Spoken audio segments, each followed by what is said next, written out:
irmãos, no Evangelho de João, capítulo de número 11.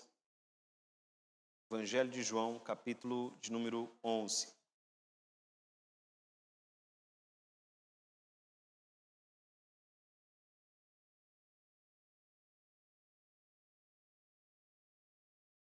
Evangelho de João, capítulo de número 11.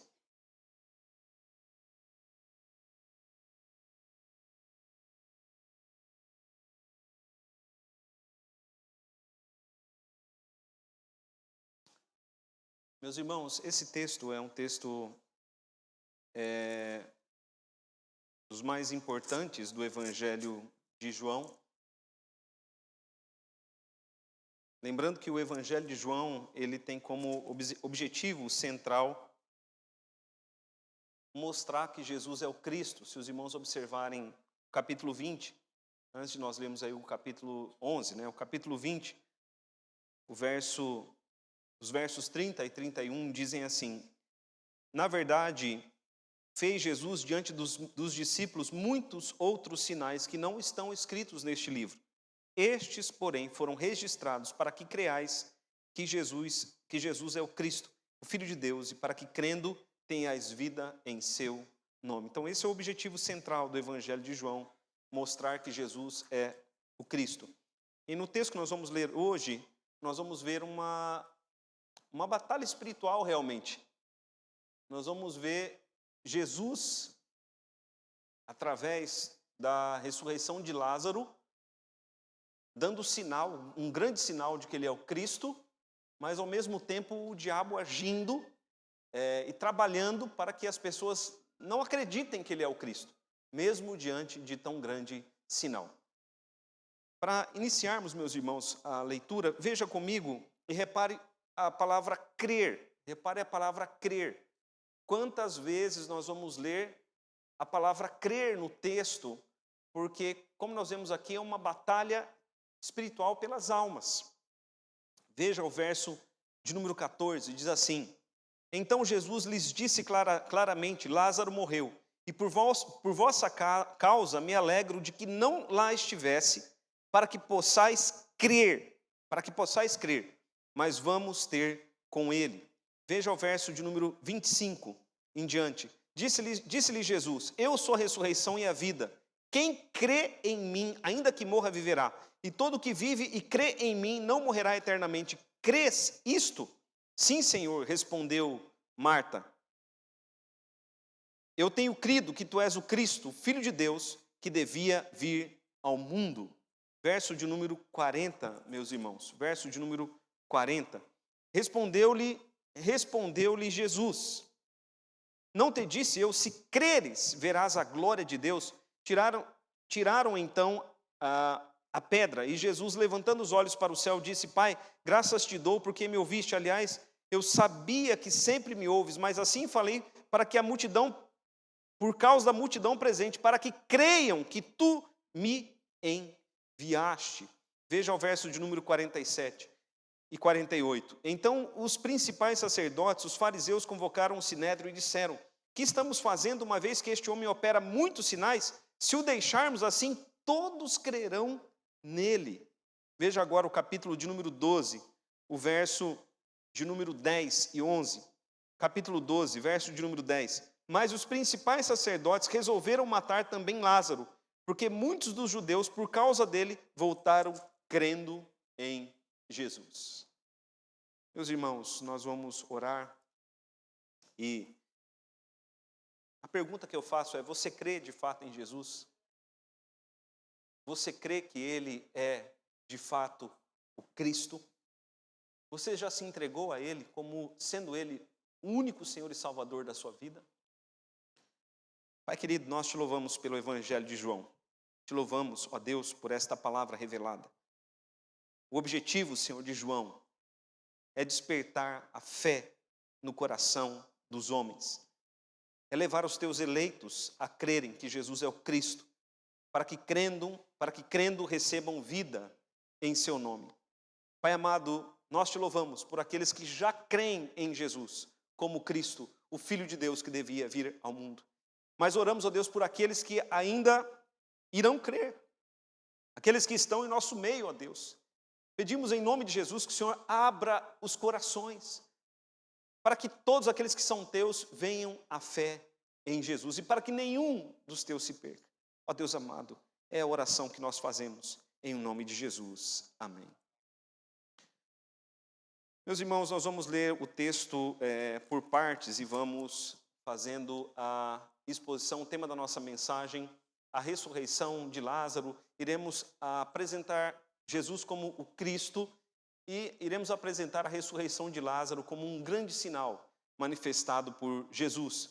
Como nós temos visto, meus irmãos, o Evangelho de João tem como objetivo central mostrar que Jesus é o Cristo. Esse é o objetivo central. Por isso, esse é o objetivo central também da nossa pregação. Como pregadores, como dispenseiros de Deus, nós devemos ser fiéis ao autor das Escrituras. E se esse é o objetivo de João, esse também é o nosso objetivo. Mostrar e deixar claro aos olhos dos irmãos que Jesus é de fato o Cristo. Quando nós olhamos para esse evangelho, vemos que João registrou muitos sinais messiânicos. Nós já pregamos em alguns deles neste ano. A transformação da água em vinho foi um sinal messiânico de Jesus para os seus próprios discípulos. Mas também vimos a purificação do templo, que foi um sinal messiânico para toda Jerusalém, como também a cura do paralítico no capítulo de número 5 e a cura do cego de nascença no capítulo de número 9.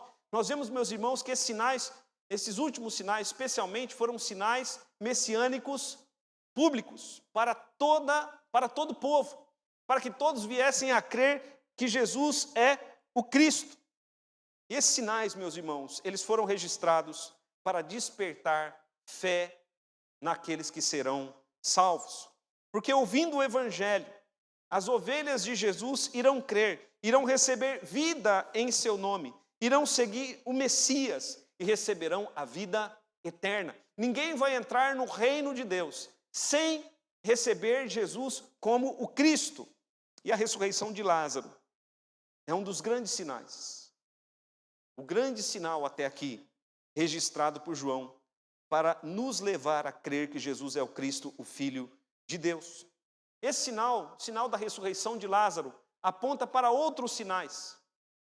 Como nós veremos e vemos nesse evangelho, meus irmãos, a ressurreição de Lázaro aponta para um sinal maior do que a ressurreição de Lázaro, que é a ressurreição do próprio Filho de Deus. Lázaro ressuscitou, mas Jesus, o Filho de Deus, ressuscitou ao terceiro dia. Mas a ressurreição de Lázaro também aponta para a nossa própria ressurreição. Amém, queridos? Porque aquele que ressuscitou a Lázaro também nos ressuscitará no último dia. Nós queremos, queridos, destacar aqui alguns pontos. Falaremos a respeito do programa de Cristo, da ressurreição e da vida, e de fé e incredulidade diante do poder manifesto de Deus. Primeiramente, queridos, queremos dizer que Jesus, ele veio para cumprir um programa, o programa do Pai. Veja comigo os primeiros versos, veja comigo do verso de número 1 a 4. Estava enfermo Lázaro, de Betânia, da aldeia de Maria e Marta, sua irmã. Esta Maria, cujo irmão Lázaro estava enfermo, era a mesma que ungiu com bálsamo o Senhor, lhe enxugou os pés com os seus cabelos. Esse milagre, este ato, de Maria, de ungir o Senhor com bálsamo e de lhe enxugar os pés com os cabelos, está registrado no capítulo posterior, no capítulo de número 12. Mas veja, meus irmãos, que Lázaro ele estava enfermo. Então, veja o verso de número 3. Mandaram, provavelmente Marta e Maria, mandaram, pois, elas mesmas, as irmãs de Lázaro, dizer ao Senhor: está enfermo aquele a quem amas. Jesus, ao receber a notícia, disse: essa enfermidade não é para a morte, e sim para a glória de Deus, a fim de que o Filho de Deus seja glorificado. Então, meus irmãos, Jesus ele veio para cumprir um programa. E a enfermidade e morte de Lázaro fazia parte do programa de Deus, fazia parte do plano soberano de Deus. Assim que Jesus recebe a notícia de que Lázaro estava doente, assim que o emissário chega até Jesus, Jesus responde essa enfermidade não é para a morte. Jesus não estava dizendo que Lázaro não iria morrer. Jesus sabia que Lázaro iria morrer. E Jesus sabia que iria ressuscitá-lo. Jesus sabia disso. Mas o que Jesus diz aqui, esta enfermidade não é para a morte, é que Jesus estava deixando claro para o emissário e para todos aqueles que estavam ali naquele momento, que aquela enfermidade resultaria na glorificação de Deus e na glorificação do Filho de Deus. Amém, queridos?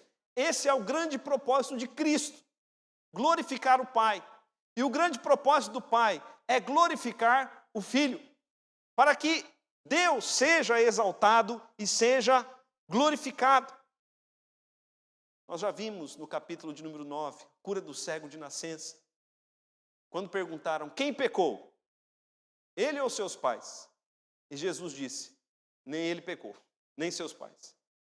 Mas isto é para que a glória de Deus seja revelada.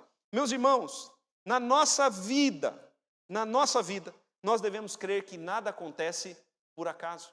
Deus tem o controle absoluto de tudo. Ele tem o controle absoluto de tudo. E aqui, meus irmãos, Jesus tinha o controle absoluto. Propósito do Pai com a enfermidade e morte de Lázaro era mostrar a todos, inequivocamente, que Jesus é o Cristo. O propósito do Pai era despertar fé nas ovelhas de Jesus e que o Cristo fosse então glorificado. Amém, meus irmãos? Esse também deve ser o nosso propósito sempre. O nosso propósito deve ser mostrar às pessoas que Jesus é o Cristo. O nosso propósito na evangelização deve ser despertar fé no coração das pessoas. E elas irão crer, meus irmãos, porque o Evangelho é o poder de Deus para salvação. O nosso propósito, meus queridos, deve ser a glória de Cristo Jesus. Veja, segundo ponto que destacamos aqui, é que Jesus, ele nunca chega atrasado. A providência de Deus é sempre pontual. Veja comigo a partir do verso de número 5. Ora, amava Jesus e a Marta, e a sua irmã e a Lázaro. Quando, pois, soube que Lázaro estava doente, ainda se demorou 2 dias no lugar onde estava. Depois disse aos seus discípulos, vamos outra vez para a Judéia. Disseram-lhe os discípulos, mestre, ainda agora os judeus procuravam apedrejar-te, e voltas para lá? Respondeu Jesus, não são 12 as horas do dia, se alguém andar de dia, não tropeça porque vê a luz do mundo, a luz deste mundo. Mas se andar de noite, tropeça porque nele não há luz. Isso dizia e depois lhes acrescentou, nosso amigo Lázaro adormeceu, mas vou para despertá-lo. Jesus se demorou 2 dias, depois de ter recebido a notícia de que Lázaro estava doente. Passados 2 dias, Jesus na sua onisciência, ele já sabia que Lázaro tinha morrido. Mas ele diz aqui que Lázaro, ele havia adormecido. E dizer, meus irmãos, que Lázaro adormeceu é um jeito carinhoso de dizer que ele havia morrido. Porque Jesus sabe, e nós sabemos também que aqueles que morrem não ficam num sono profundo. Mas dizer que adormecem é um jeito carinhoso de dizer que morreu. Mas veja o que Jesus diz mais uma vez no verso 11. Isso dizia e depois lhes acrescentou, nosso amigo Lázaro adormeceu, mas vou para despertá-lo. Disseram-lhe, pois, os discípulos, Senhor, se dorme, estará salvo. Jesus falara com respeito à morte de Lázaro, mas eles supunham que tivesse falado do repouso do sono. Então Jesus lhes disse claramente, Lázaro morreu. Mas, por vossa causa me alegro, de que lá não estivesse, para que possais crer, mas vamos ter com ele. Veja, meus irmãos, aqui a soberania de Cristo. Ele tinha tudo sob o seu devido controle. Ele demorou-se a ir. Isso estava na agenda de Deus. E era necessário que ele lá não estivesse, que Lázaro morresse, para que Lázaro fosse então ressuscitado por Cristo e a glória de Deus fosse então revelada. Mas veja a incredulidade no coração de Tomé. Verso 16, então Tomé, chamado Dídimo, disse com os discípulos, Vamos também nós para morrermos com ele? E Tomé disse isso porque os judeus quase apedrejaram a Jesus por causa da cura do cego de nascença, ao qual eles não queriam ver como um sinal messiânico. E Tomé então diz: nós vamos voltar para lá? Será que nós não vamos morrer? Veja, meus irmãos, verso de número 17. Chegando Jesus, encontrou Lázaro, já sepultado havia 4 dias.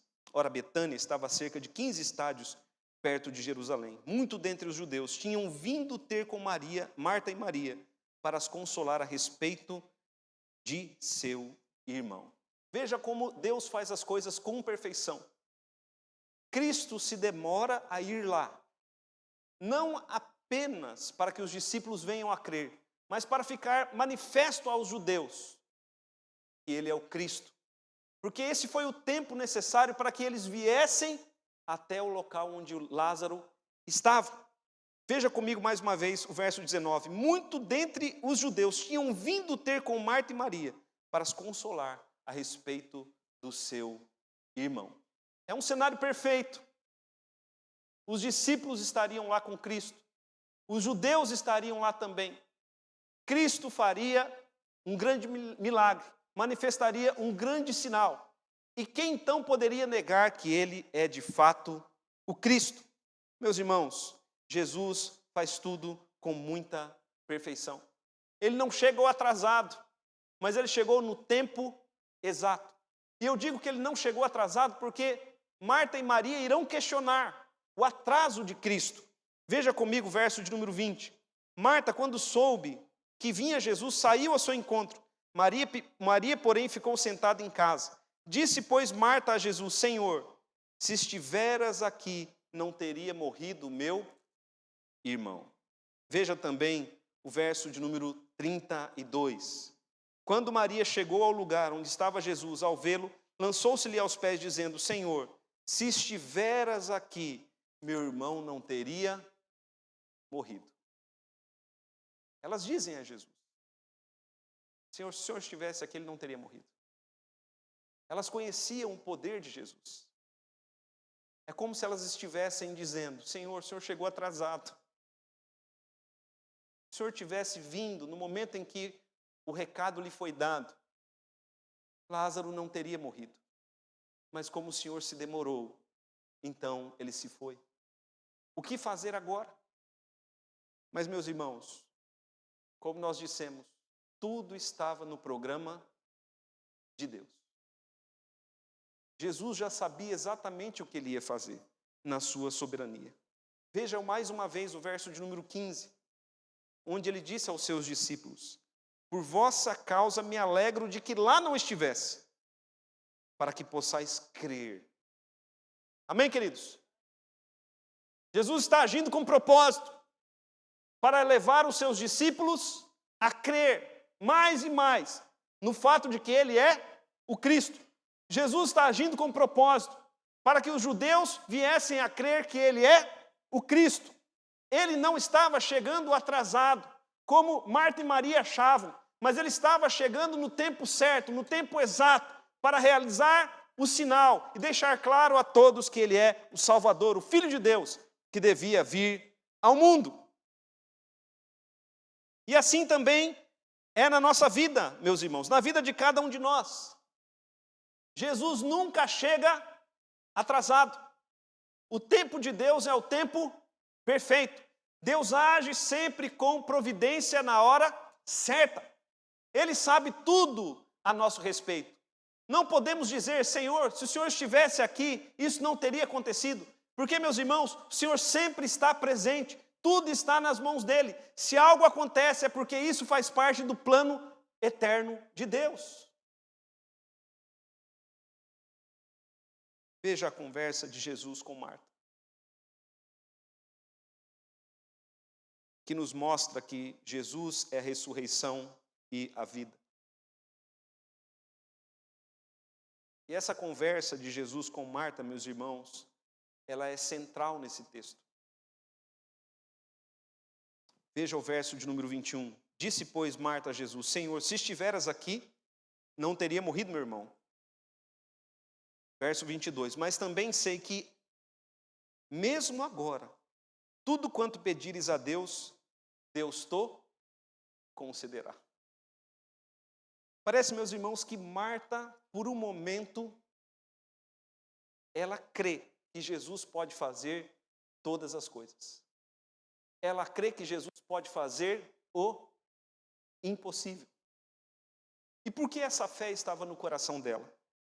Porque Jesus havia dito, e o emissário das irmãs havia ouvido: essa enfermidade não é para a morte, e sim para a glória de Deus, a fim de que o Filho de Deus seja por ela glorificado. Aquele que levou o recado a Jesus: Lázaro está enfermo. Ele voltou com um recado para as irmãs que o enviaram: esta enfermidade não é para a morte. Mas diante da morte, meus irmãos, tudo que elas conseguiam ver era a morte. Elas estavam com dificuldade de ver e crer na palavra do Filho. Por isso Marta disse: mesmo agora eu sei que tudo quanto pedires a Deus, Deus te concederá. Verso 23, declarou-lhe Jesus: teu irmão há de ressurgir. Teu irmão vai ressuscitar. Mas veja que aquela que manifestou fé, manifesta dúvida no verso de número 24. Eu sei, replicou Marta, que ele há de ressurgir na ressurreição no último dia. Veja, meus irmãos, que a dúvida estava assaltando o coração de Marta. E muitas vezes a dúvida assalta também os nossos corações. Nós temos a palavra, nós temos a promessa, mas muitas vezes, que ao mesmo tempo afirmamos fé, também afirmamos dúvida. Jesus então diz a Marta, verso 25, eu sou a ressurreição e a vida.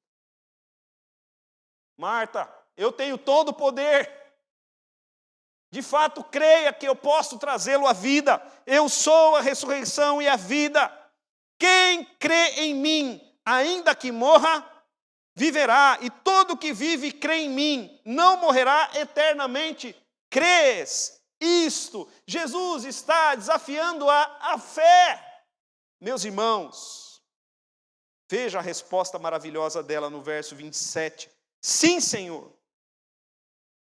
Eu tenho crido que tu és o Cristo, o Filho de Deus que devia vir ao mundo. Meus irmãos, nós vemos aqui uma grande declaração de fé. E é o que Deus espera de cada um de nós. Essa mesma declaração de fé de Marta. É o que Deus espera de mim e é o que Deus espera de você. Diante da palavra de Cristo, eu sou a ressurreição e a vida. Quem crê em mim, ainda que morra, viverá. E todo que vive e crê em mim não morrerá eternamente. Crês isto? Você crê nisso? Você crê nisso? Coloque-se no lugar de Marta. Jesus está falando contigo. Você crê nisso? Você crê que Jesus, ele tem todo o poder? Ele tem poder, meus irmãos, mesmo para trazer da morte aqueles que morreram? Você crê que aquele que está em Cristo, ainda que morra, ele vai voltar à vida? Meus irmãos, isso é para todos nós. Isso é para aqueles que nós já perdemos. Temos que ter esperança de que aqueles que morreram em Cristo, eles voltarão à vida. Porque todo o que vive e crê em Cristo não morrerá eternamente. Amém, meus irmãos? Não morreremos eternamente. Aliás, no momento em que morremos, automaticamente passamos a viver, porque vamos para a presença de Deus. E na presença de Deus não há mortos. Todos aqueles que estão com Deus no céu, eles estão vivos. E viverão eternamente. Nós cremos na ressurreição. Só o cristianismo crê nisso. Nós cremos na ressurreição. Nós cremos que o Senhor vai trazer de volta à vida aqueles que morreram. Jesus desafia a fé de Marta. Você crê nisso? E ela diz: Senhor, sim, Senhor, eu creio. Eu tenho crido que tu és o Cristo, Filho de Deus, que devia vir ao mundo. João, meus irmãos, quer tirar essa confissão daqueles que leem este evangelho. Quem tem Jesus como Cristo, confessa isso. Quem tem Jesus como Cristo, tem consigo a promessa e a certeza da ressurreição e da vida eterna. Esse texto, meus irmãos, traz consigo um desafio pessoal. Quem é Jesus para você? Ele é aquele que tem todo o poder? Ele é a ressurreição e a vida? A nossa fé, meus irmãos, deve ser acompanhada de obras, porque a fé sem obras, ela é morta. Nós devemos crer, e o que deve acompanhar, as obras que devem nos acompanhar, uma dessas obras que devem nos acompanhar, umas obras de fé, são a nossa confissão de que Jesus, ele é o Cristo, o Filho de Deus que devia vir ao mundo. Veja, a partir do verso de número 28, nós vemos, meus irmãos, a plena humanidade de Cristo. A partir do verso 28. Tendo dito isso, retirou-se, chamou Maria, sua irmã, e lhe disse em particular: o mestre chegou e te chama. Ela, ouvindo isso, levantou-se depressa e foi ter com ele, pois Jesus ainda não tinha entrado na aldeia, mas permanecia onde Marta se avistara com ele. Os judeus que estavam com Maria em casa e a consolavam, vendo-a levantar-se depressa e sair, seguiram-na, supondo que ela ia ao túmulo para chorar. Quando Maria chegou ao lugar onde estava Jesus, ao vê-lo, lançou-se-lhe aos pés, dizendo: Senhor, se estiveras aqui, meu irmão não teria morrido. Jesus, vendo-a chorar, e bem assim os judeus que a acompanhavam, agitou-se no espírito e comoveu-se. E perguntou: onde o sepultastes? Eles responderam: Senhor, vem e vê. Jesus chorou. Esse texto, meus irmãos, que nós acabamos de ler, ou esse trecho que nós acabamos de ler, nos mostra a plena humanidade de Jesus. Jesus é aquele que tem empatia. Nós vemos aqui, meus irmãos, Jesus demonstrando todo o seu amor. Jesus, ele se comove. E Jesus, ele chora diante da morte. Ele chora diante daquela situação de dor. Porque a morte traz dor. Não há nada que traga mais dor do que a morte. E é por isso que no novo céu e na nova terra a morte já não existirá. Lá não haverá choro, não haverá lágrimas. Deus mesmo enxugará dos nossos olhos toda lágrima. O texto de Apocalipse, nós vimos nessa manhã, diz que toda maldição será removida. Mas aqui, Cristo está diante dessa situação, da morte. Aquele que é Senhor da vida, aquele que é a ressurreição e a vida, está diante da morte, está diante da dor, e ele se compadece e ele chora. O autor de Hebreus nos diz que, capítulo 4, a partir do verso 15, nos diz que nós temos sumo sacerdote que se compadece de nós, se compadece das nossas fraquezas. Jesus, meus irmãos, conhece a nossa dor e ele se compadece de nós. Amém, queridos? Não podemos pensar que Jesus é Deus nos céus, que olha e vê a nossa dor e não se compadece. Ele é Deus que fendeu os céus e desceu até nós. E ele conhece a nossa dor. Veja o verso de número 35. Jesus, ele chora. Ele chora. Ele se comove. Mas vemos, meus irmãos, nos versos 36 e 37, que Jesus não será acreditado por todos, embora realize grandes, ou tenha realizado grandes sinais, provando que ele é o Cristo. O verso 36 e 37 mostram o odor da incredulidade. Veja o verso 36. Então disseram os judeus: vede quanto o amava. Mas alguns objetaram: ué, ele não abriu os olhos ao cego? Se ele abriu os olhos ao cego, então ele poderia sim ter feito que esse não morresse. Não podia ele que abriu os olhos ao cego fazer que este não morresse? Será que ele é mesmo Cristo? Eles estão perguntando. Será que ele tem mesmo poder? Será que ele realmente curou aquele cego? Porque os judeus não acreditaram que ele havia curado o cego de nascença. Então nós vemos aqui, meus irmãos, a dureza dos corações. O próprio Deus, na pessoa do Filho, chorando, se comovendo, mas aqueles corações incrédulos ali, endurecidos, enrijecidos, diante do amor do Filho de Deus. Veja então a atitude de Cristo. Cristo dá então grande prova da sua messianidade. Verso de número 38. Jesus, agitando-se, provavelmente, meus irmãos, agitando-se devido à grande incredulidade. Agora, agitando-se novamente em si mesmo, encaminhou-se para o túmulo. Era este uma gruta, a cuja entrada tinham posto uma pedra. Então ordenou Jesus: tirai a pedra. Disse-lhe Marta, irmã do morto: Senhor, já cheira mal, porque já é de 4 dias. Respondeu-lhe Jesus: não te disse eu, se creres, verás a glória de Deus? Quando foi que Jesus, meus irmãos, disse isso? Jesus disse através do emissário. Essa enfermidade não é para a morte, e sim para a glória de Deus, a fim de que o Filho de Deus seja por ela glorificado. Não te disse eu, se creres, verás a glória de Deus? Tiraram então a pedra. O que Jesus estava dizendo a Marta é: Marta, pare de duvidar, pare de questionar, creia, eu sou a ressurreição e a vida. Apenas creia e veja a glória de Deus. Tiraram então a pedra. E Jesus, levantando os olhos para o céu, disse: Pai, graças te dou porque me ouviste. Aliás, eu sabia que sempre me ouves, mas assim falei por causa da multidão presente, para que creiam que tu me enviaste. Você consegue imaginar a cena? Havia ali, meus irmãos, uma multidão.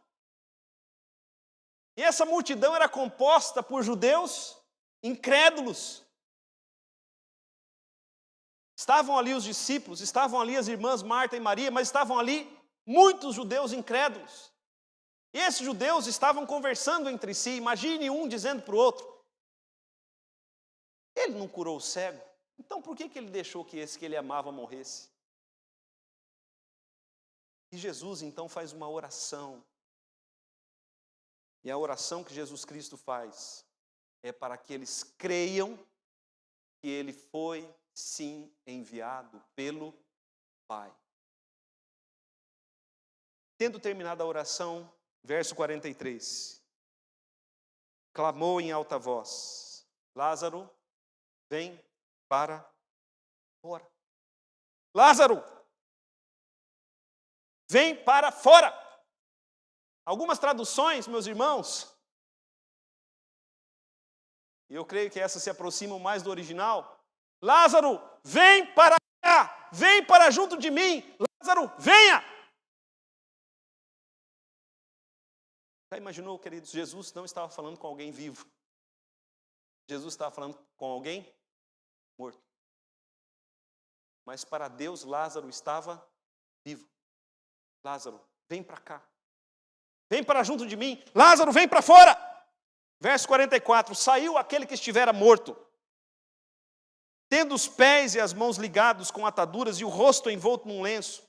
Então lhes ordenou Jesus: desatai-o e deixai-o ir. Meus irmãos, que grande milagre. Que milagre extraordinário. Que milagre extraordinário.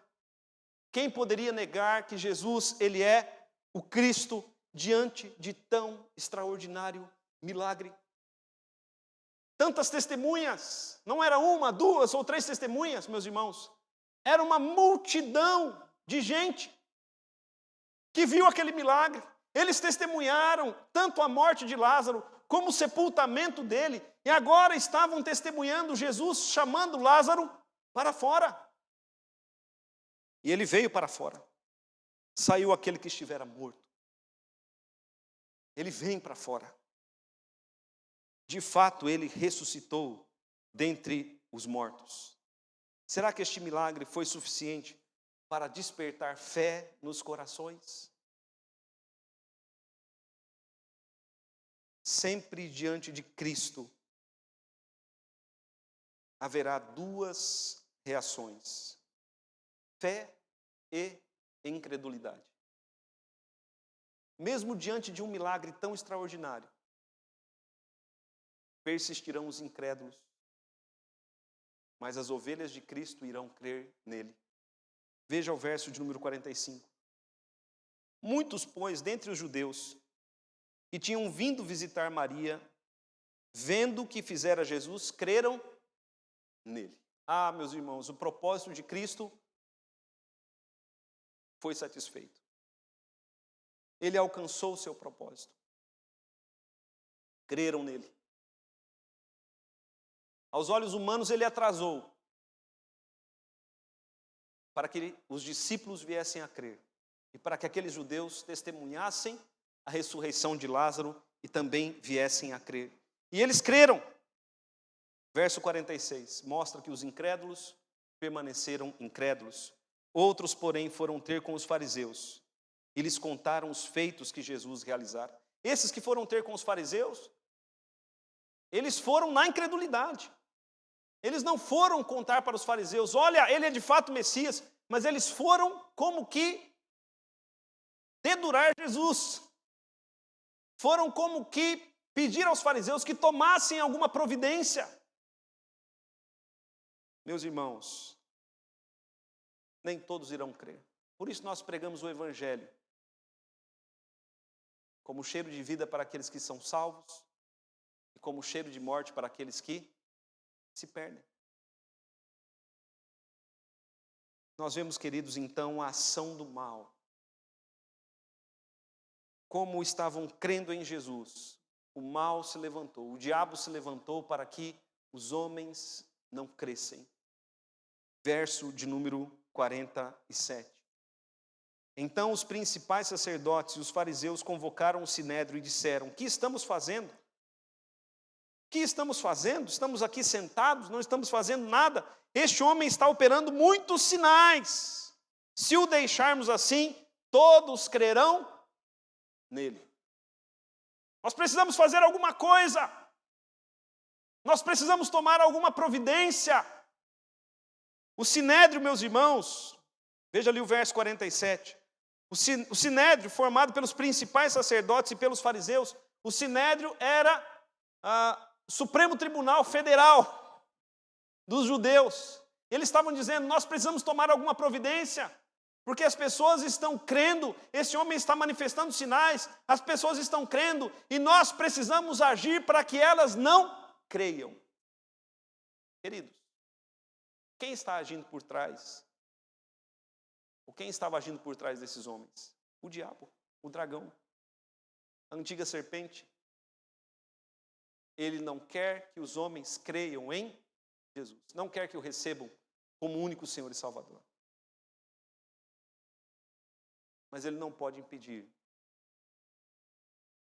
aqueles que Deus preparou para a fé, de receberem a fé.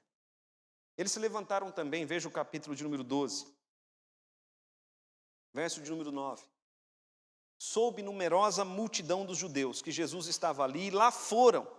Olha só, numerosa multidão dos judeus souberam que Jesus estava ali, em Betânia, e lá foram.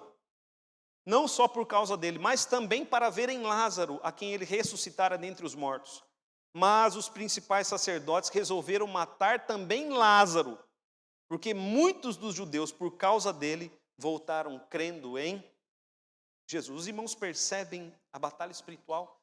Quando alguém está crendo, quando alguém está vindo à fé, o inimigo se levanta. O inimigo não quer que as pessoas creiam que Jesus é o Cristo. Por isso, meus irmãos, a igreja precisa se levantar em oração e fé e ser persistente na pregação do Evangelho. Para concluir, queridos, Quero fazer aqui algumas aplicações. João, por meio desse grande sinal, ele quer dar provas de que Jesus é o Cristo. Ele quer levar a cada um de nós a fé, para que, crendo no Filho de Deus, recebamos vida em seu nome. Meus irmãos, a verdadeira vida, a alegria, a verdadeira e plena paz, só recebendo Jesus como o Cristo. Jesus não precisa realizar mais milagres para provar que Ele é o Cristo. Ele pode realizar milagres em resposta às nossas orações. Mas Ele não precisa mais realizar milagres, porque os milagres já foram realizados e registrados. E João, no capítulo 20, verso 29, diz: bem-aventurados aqueles que não viram e creram. Nós precisamos crer no testemunho do Evangelho, porque não crer no testemunho do Evangelho é fazer de Deus um mentiroso. Certa vez uma pessoa disse: se Jesus é o Cristo, então Ele fará um milagre para que eu acredite. Meus irmãos, isso é tentar a Deus. A pergunta que foi feita a Marta é feita a cada um de nós. Você crê em Jesus? Você crê que Ele é o Cristo? Aqueles que são de Deus irão crer. A fé em Jesus como Cristo, somente nele como Cristo, é um dom de Deus, que precisa ser exercido por cada um de nós. E quem crer em Jesus como Cristo, se entregará a Ele totalmente, em arrependimento e fé.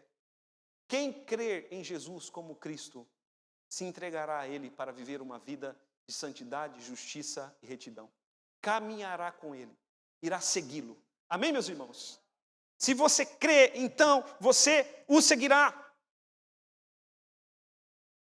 Você buscará ser batizado, fará a sua profissão de fé, e a confissão que estava nos lábios de Marta será também a sua confissão, de que Ele é o Cristo, o Filho de Deus que deveria vir ao mundo e não a outro. Nesse texto, meus irmãos, grandes promessas para nós. Não promessas de bens materiais, como nós vemos muitos fazendo, mas nós temos aqui a promessa da ressurreição e da vida. Não há promessa maior do que essa. E veja, pense comigo, a ressurreição de Lázaro não foi bom negócio para Lázaro. Imagine, ele morreu e voltou para morrer de novo. Imagine que Lázaro morreu e estava lá com Deus. Mas Jesus o chama de volta. Imagino que ele deve ter falado: não, Senhor, não quero voltar, não. Mas Jesus está chamando, tem que obedecer. Por que a ressurreição de Lázaro? A ressurreição de Lázaro não foi por causa de Lázaro. Serviu sim para o conforto de Marta e Maria. Mas a ressurreição de Lázaro foi didática, meus irmãos. Lázaro ressuscitou para que todos creiam que Jesus é o Cristo e que Ele também ressuscitou ao terceiro dia. A ressurreição de Lázaro foi para que nós creiamos na nossa própria ressurreição e na ressurreição dos santos que morreram. Amém, meus irmãos? Porque da mesma forma que nós lemos no verso de número 43, Lázaro, vem para fora. Imagine que um dia Jesus chamará o seu nome. Se você não tiver ido com Ele no arrebatamento. Mas se a morte nos chamar antes do arrebatamento, nós ouviremos a voz do Filho de Deus, dizendo o nome de cada um de nós e falando: vem para fora. Sabe o que vai acontecer, meus irmãos? Nós vamos ir. Porque quem resiste à voz do Filho de Deus? Que Ele seja glorificado, meus irmãos. Fechemos nossos olhos.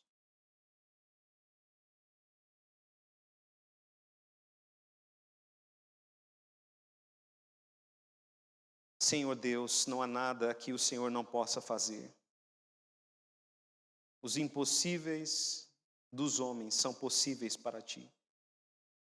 Mas às vezes, ó Pai, somos como Marta. Ao mesmo tempo que confessamos o teu poder, duvidamos diante das situações difíceis, diante dos momentos complicados, ó Deus, duvidamos.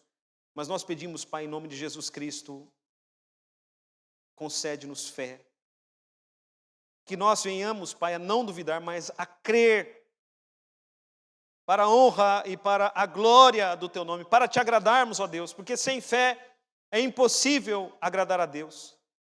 E dá-nos fé, Senhor, também para que possamos viver pela fé, porque a Tua palavra diz, o justo viverá pela fé. Ó Deus amado, em nome de Jesus Cristo, dá-nos intrepidez para confessarmos Jesus como o Cristo, o Filho de Deus que devia vir ao mundo. Eu peço, Pai, junto com meus irmãos, aqueles que ainda não se entregaram totalmente a Jesus, que se entreguem a Ele, como o único Senhor e Salvador. Aqueles, ó Pai, que ainda não se decidiram pelo batismo, que se decidam. Ó Deus amado, o inimigo está trabalhando para que as pessoas não venham a crer, para que elas não se entreguem totalmente a Jesus. Ele está agindo, mas, Senhor, Ele não pode agir a ponto de impedir os teus eleitos de crerem. Então nós clamamos, ó Pai, e pelo testemunho do Evangelho, e o Evangelho é o poder de Deus, que os teus filhos venham a crer em Jesus como o Cristo, o Filho de Deus que devia vir ao mundo. E Pai amado, que essa esperança da ressurreição e da vida esteja em nossos corações. Temos esperança, Pai, de tantas coisas vãs, de tantas coisas fúteis, de tantas coisas passageiras, ó Deus, que a esperança do eterno esteja em nossos corações. Que o Teu Espírito, Pai, trabalhe em nós esta esperança e a certeza da ressurreição no último dia. Peço, Pai, a Tua bênção para os meus irmãos. Que o Senhor lhes dê vitória nas aflições. Que ninguém, Pai, seja demovido da verdadeira fé em Jesus. É a oração que nós fazemos em nome de Jesus. Amém.